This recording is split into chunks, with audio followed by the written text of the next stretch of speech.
Want to create a very catchy, contrasty thumbnails using hot and cold colors. So I have a picture here that we can use to create a catchy thumbnail. If you have Photoshop, that would be great. You can follow along with me directly. But if you don't have Photoshop, no worries. You can use Photopea, which is basically cloud Photoshop. You can create your thumbnail from the browser directly. Photopea.com. I will leave the link in the description. Step 1. Create a new project and name it. In this case, let's say thumbnails. And the dimensions would be 1920 by 1080. Click Create. Step 2. Upload image and remove background. Quick tip. Choosing the right image for your thumbnail is very crucial, guys. Your image must reflect and evoke an emotional reaction. You want to make sure your image is well lit and catchy. That's what you want to be going for to get attention. Press enter. Now let's bring a background for this image. And for this image, I chose this beautiful image from Google Image. Step 3. Add a background that is related to your content and not distracting the viewers from your main message. If you want to make your image bigger, click Transform. Step 4. Darken the background. Click Windows and on the menu bar, or just look to the right side of the panel, and you will find adjustment right about here. Step 5. Create Curves Adjustments layer, and let's make the background a little bit dark. Time to make your image pop more. And we would do this by creating a new layer. From here, and using the brush, let's right-click on your image to access Soft Rounded Brush. Make it a little bit bigger, and now let's choose colors. Let us choose the right color combination for the image. Paint a glow effect around the image like this. This would make the image to pop more. Next, change the blending mode to screen. Now you can increase the glow effect using a new layer and change this color to a brighter one. Don't forget to change the blending mode to screen and using the same soft brush for little touches. Very nice. Now let's create inner glows, because the highlight should cast some lights into the image itself. So right-click on the image and go to Blending Options. Then go to Inner Glow from here, and let's choose some bright orange colors from here. Increase the size of the glow like this, reduce opacity. Now add a stroke and change the color to white. Click OK. Click this arrow to access the effects. Click Create Layers, and by doing so, we're just extracting these effects into separate layers so that we can mask and control separately. Now, let's bring the softer ended brush and fade edges of your image like so. Now, go to the inner glow effect and let's control it using the mask. Create a mask, decrease the flow, which is the intensity of the brush, and fade it a little bit more like this. Next, group all your effects layers into folder by selecting and highlighting all the layers, then click Shift plus Ctrl G.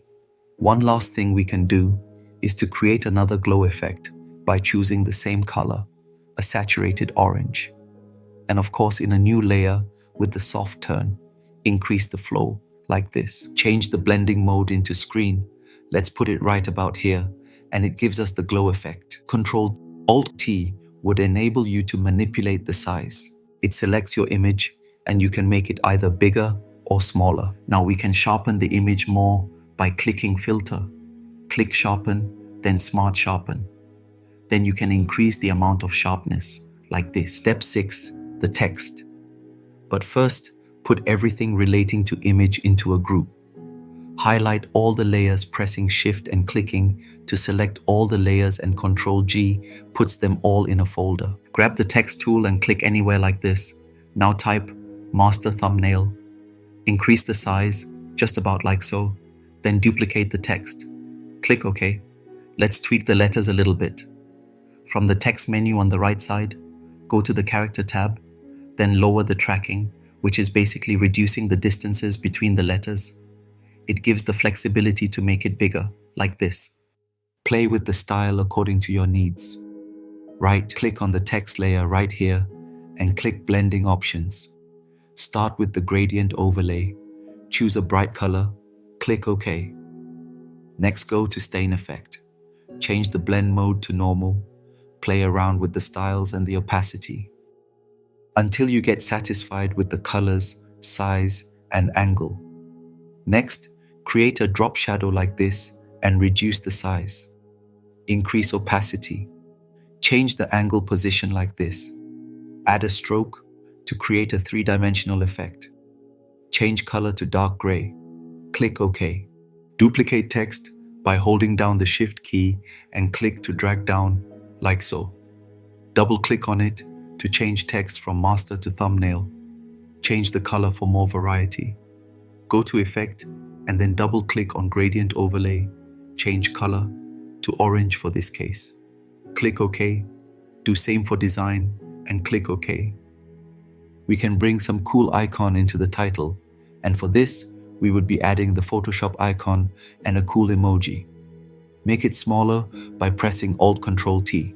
You can put it right here. Let us do the same on the Photoshop icon too, like this. Let's put some effects on our emoji. Double-click on the emoji right here. Go to Blending option. Click on the checkbox for drop shadow. Change the shadow orientation, like this. Increase the size like this. That's enough. Click OK. Do same for the Photoshop icon. Double-click on it. Click Blending options and click the stroke with white color, creating a white boundary around the icon. Next, add inner glow with blue-ish light like this.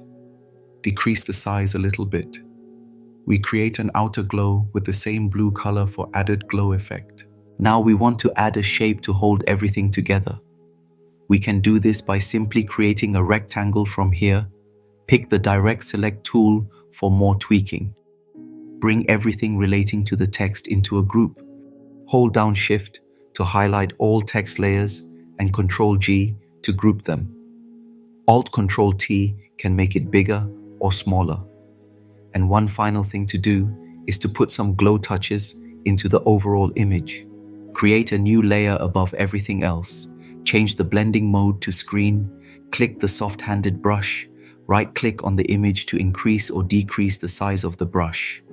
Decrease the flow of the brush and then add some more glow effects on the image for more brightness. Create curves adjustment layer to make the entire image darker. Lastly, paint over the image with black to emphasize the brightness of the main image. Time to save the project in any folder of choice for easy access. By clicking File, then click Save As, and then Save as PSD. You can also export it in the size you want. Today's thumbnail design was an example for game channels and exotic channels. You don't have to create thumbnails like this all the time. This was just an example. But the key thing here is to understand the concept. I hope you found value in this video. If you did, watch the next video to learn more. Please hit the like button and subscribe.